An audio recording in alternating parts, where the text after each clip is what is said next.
Hello दोस्तों, कैसे हो आप सब। Welcome back to my YouTube channel Bhagat Singh online solution. आज मैं आपके लिए एक नई वीडियो लेकर आया हूं। इस वीडियो में आज मैं आपको बताऊंगा जो आधार कार्ड के नए फॉर्म्स आए हैं एनरोलमेंट के और अपडेशन के, उन्हें आप कैसे भरेंगे। उसमें से आज मैं आपको एक फॉर्म भरना बताऊंगा जो आप यहां पर ये देख सकते हैं। ये फॉर्म है रेसिडेंस 18 ईयर्स एंड अबव। इस फॉर्म को आप देख सकते हैं, ये 18 साल से ऊपर के व्यक्ति के लिए बनाया गया है। आपको ये भी पता होगा कि इससे पहले इस फॉर्म का यूज किया जाता था, लेकिन अब ये फॉर्म हटा दिया गया है। इस फॉर्म का अब कोई भी काम नहीं है। तो जो नया फॉर्म आया है, तो चलिए आज मैं आपको बताऊंगा कि आपको कहां से डाउनलोड करना है और इस फॉर्म को कैसे भरना है। डिस्क्रिप्शन में दिए गए लिंक पर क्लिक करके भी आप इस फॉर्म को डाउनलोड कर सकते हैं। तो चलिए मैं आपको कंप्यूटर की डिस्प्ले पर लेकर चलता हूं।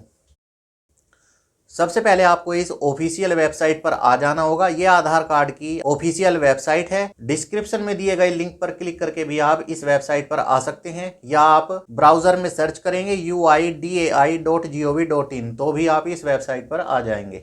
जो न्यू फॉर्म आए हैं इनको देखने के लिए या डाउनलोड करने के लिए आप माई आधार के सेक्शन में आएंगे और नीचे जैसे ही आप यहाँ पर राइट साइड में देखेंगे डाउनलोड्स, इसके नीचे आप ये देख सकते हैं बहुत सारे फॉर्म्स यहाँ पर जोड़ दिए गए हैं।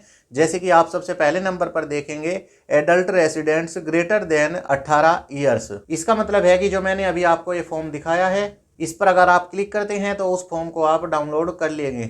तो 18 साल से ऊपर के व्यक्ति का फॉर्म डाउनलोड करने के लिए आप इस लिंक पर क्लिक करेंगे जो यहाँ पर ये दिया गया है, enrolment and update form for adult residents. इस पर आप क्लिक करेंगे।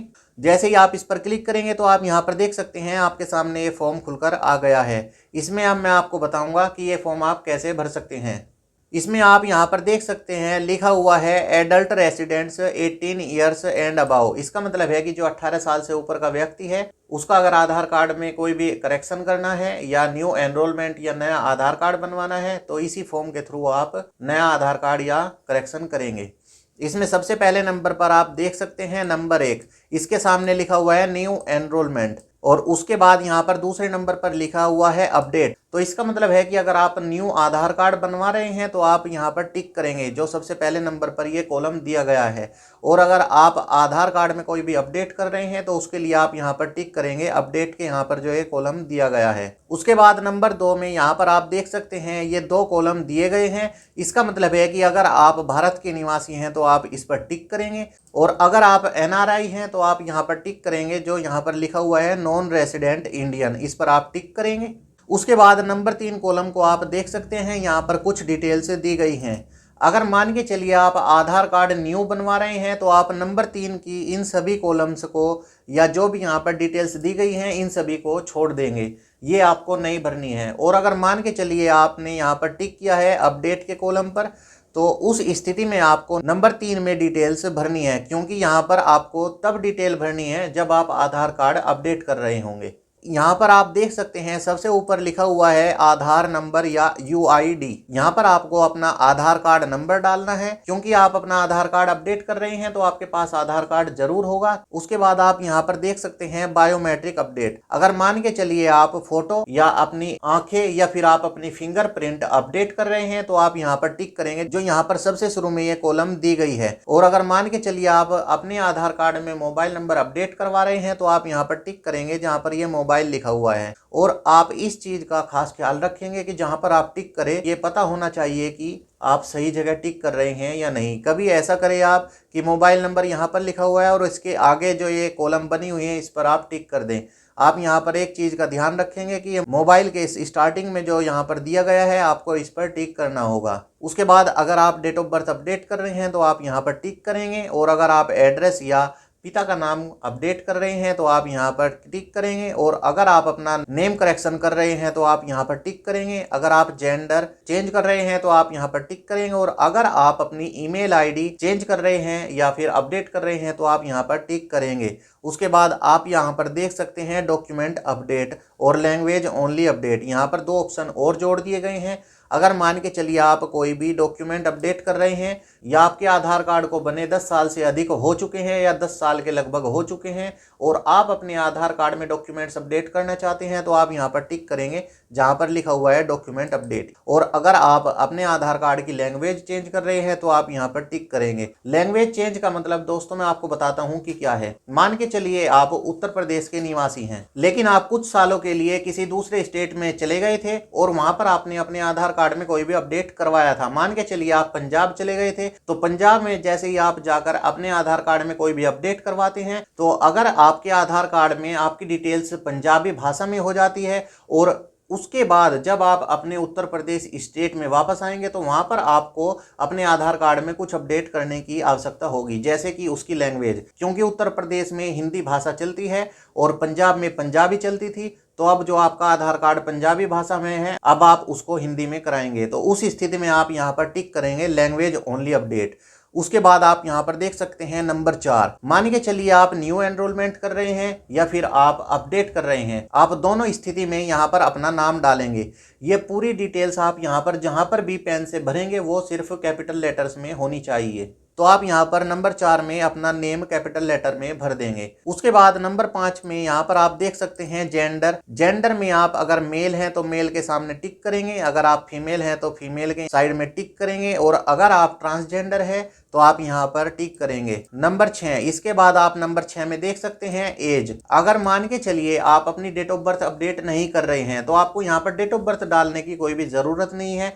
तो आप मान के चलिए अगर आपकी एज है 20 साल 2 महीने तो आप यहाँ पर 20 साल लिखकर छोड़ सकते हैं। और मान के चलिए अगर आप अपने यहाँ पर डेट ऑफ बर्थ डाल रहे हैं तो उसके बाद यहाँ पर नीचे 2 ऑप्शन दिए गए हैं डिक्लेयर्ड वेरीफाई। इनमें आपको किस पर कब या किस स्थिति में टिक करना है वो अभी मैं आपको बताता हूँ। मान के चलिए अगर आपने यहाँ पर ऊपर टिक किया है डेट ऑफ बर्थ के कॉलम के यहाँ पर, तो इसका मतलब है कि आप अपनी डेट ऑफ बर्थ करेक्ट करना चाहते हैं या आप अपनी डेट ऑफ बर्थ बदलना चाहते हैं, आपकी डेट ऑफ बर्थ गलत है। तो उस स्थिति में आप यहाँ पर अपनी जो डेट ऑफ बर्थ नहीं करना चाह रहे हैं अपने डॉक्यूमेंट्स के अनुसार उस सही डेट ऑफ बर्थ को आप यहाँ पर डालेंगे और आप यहाँ पर वेरीफाइड पर टिक करेंगे। वेरीफाइड पर आप सिर्फ उस स्थिति में टिक कर सकते हैं जब आप अपनी डेट ऑफ बर्थ को वेरीफाई करने के लिए कोई भी डॉक्यूमेंट साथ में लगा रहे हैं, जैसे कि जन्म प्रमाण पत्र या हाई स्कूल की मार्कशीट। जब आप अपनी डेट ऑफ बर्थ वेरीफाई करने के लिए अपने डॉक्यूमेंट को लगाते हैं तो उस स्थिति में आपकी डेट ऑफ बर्थ वेरीफाइड मानी जाती है। और मान के चलिए आप अपनी डेट ऑफ बर्थ अपडेट नहीं कर रहे हैं तो आप यहाँ पर एज इट इज या आधार कार्ड में जो डेट ऑफ बर्थ है आप सेम यहाँ पर वही डेट ऑफ बर्थ डाल देते हैं। तो उस स्थिति में आप यहाँ पर डिक्लेयर्ड पर क्लिक करेंगे, क्योंकि आपने ये डेट ऑफ बर्थ जो यहाँ पर लिखी हुई है ये आपके आधार कार्ड में ऑलरेडी है, आप कोई भी डॉक्यूमेंट इसमें नहीं लगाएंगे। तो आप उस स्थिति में डिक्लेयर्ड पर क्लिक करेंगे। आप सिर्फ एक स्थिति में वेरीफाइड पर क्लिक करेंगे जब आप अपनी डेट ऑफ बर्थ अपडेट कर रहे हैं और साथ में कोई भी डॉक्यूमेंट वेरीफाई करने के लिए डेट ऑफ बर्थ को लगा रहे हैं। उसके बाद आप यहाँ पर नंबर 7 में देख सकते हैं, यहाँ पर एड्रेस के सामने लिखा हुआ है केयर ऑफ। आप यहाँ पर अपने माता पिता भाई बहन किसी का भी नाम लिख सकते हैं। उसके बाद आप यहाँ पर नीचे देखेंगे हाउस नंबर, यहाँ पर आप अपना हाउस नंबर डालेंगे। उसके बाद आप यहाँ पर उससे आगे की कॉलम देख सकते हैं स्ट्रीट रोड लेन डालेंगे। उसके बाद आप यहाँ पर देख सकते हैं लैंडमार्क। तो अगर यहाँ पर आपके लैंडमार्क नहीं आए तो आप लैंडमार्क के सामने अपना लैंडमार्क नहीं डालेंगे। उसके बाद आप यहाँ पर एरिया लोकेलिटी सेक्टर के सामने अपनी डिटेल्स डाल दीजिएगा। तो इसमें यहाँ पर आप ward number, area locality sector, town, city, अगर मानिए चलिए आप किसी गांव, सिटी या फिर टाउन से हैं तो यहाँ पर उसका नाम डालेंगे। पोस्ट ऑफिस के सामने यहाँ पर आप अपना डाक खाना डालेंगे। इसके यहाँ पर आप देख सकते हैं मैंडेटरी लिखा हुआ है, इसका मतलब है कि पोस्ट ऑफिस डालना आवश्यक है, इसे आप खाली नहीं छोड़ सकते। उसके बाद आप यहाँ पर डिस्ट्रिक्ट के सामने अपना जिला भरेंगे। उसके बाद यहाँ पर सब डिस्ट्रिक्ट के सामने आप अपनी तहसील को भरेंगे। उसके बाद आप स्टेट के सामने अपना स्टेट भरेंगे। उसके बाद यहाँ पर ईमेल आईडी के सामने अपनी ईमेल आईडी और मोबाइल नंबर के सामने अपना मोबाइल नंबर डाल सकते हैं। मैं आपको बताता हूँ कि आपको किस स्थिति में डालना होता है। मान के चलिए आप यहाँ पर मोबाइल नंबर भी अपडेट कर रहे हैं या फिर आपने मोबाइल नंबर अपडेट करने के लिए यहाँ पर टिक किया हुआ है, तो आप उस स्थिति में यहाँ पर अपना मोबाइल नंबर डालेंगे। और अगर आप ईमेल आईडी भी अपडेट कर रहे हैं, यहाँ पर आपने ईमेल आईडी के सामने टिक किया हुआ है, तो आप यहाँ पर अपनी ईमेल आईडी डालेंगे। ईमेल आईडी, मोबाइल नंबर आप सिर्फ उस स्थिति में डालते हैं जब आप इन दोनों में से कोई भी अपडेट कर रहे हैं। लेकिन अगर मान के चलिए आपकी ईमेल आईडी या फिर मोबाइल नंबर या फिर दोनों में से कोई एक ऑलरेडी आधार कार्ड में आपके अपडेटेड है, तो भी आप यहाँ पर उस मोबाइल नंबर को या फिर ईमेल आईडी को डाल सकते हैं। उसके बाद पिन कोड के सामने यहाँ पर आप अपना पिन कोड डालेंगे। पिन कोड डालना भी आवश्यक है। उसके बाद यहाँ पर आप देख सकते हैं आगे लिखा हुआ है वेरिफिकेशन टाइप। इसमें आप देख सकते हैं डॉक्यूमेंट बेस्ड, और उसके बाद देख सकते हैं HOF या फिर हेड ऑफ फैमिली। अगर आप अपने आधार कार्ड में किसी डॉक्यूमेंट को लगाकर अपनी डिटेल्स आधार कार्ड की करेक्ट करना चाहते हैं या कोई भी चेंज कर रहे हैं, तो आप यहाँ पर टिक करेंगे डॉक्यूमेंट बेस्ड के सामने जो कॉलम दी गई है। और अगर आप HOF बेस्ड अपडेट कर रहे हैं, HOF का मतलब है कि आप आधार कार्ड में अपना एड्रेस चेंज करने के लिए कोई भी डॉक्यूमेंट नहीं दे रहे हैं, उस स्थिति में आप अपने फैमिली में से किसी का भी आधार कार्ड लगाकर अपने एड्रेस को चेंज कर सकते हैं। तो उस स्थिति में आप यहाँ पर टिक करेंगे। उसके बाद आप यहाँ पर एक बात का खास ख्याल रखेंगे। आप यहाँ पर एक कॉलम देख सकते हैं नंबर 8, और उसके बाद आप दूसरी कॉलम देख सकते हैं नंबर 10।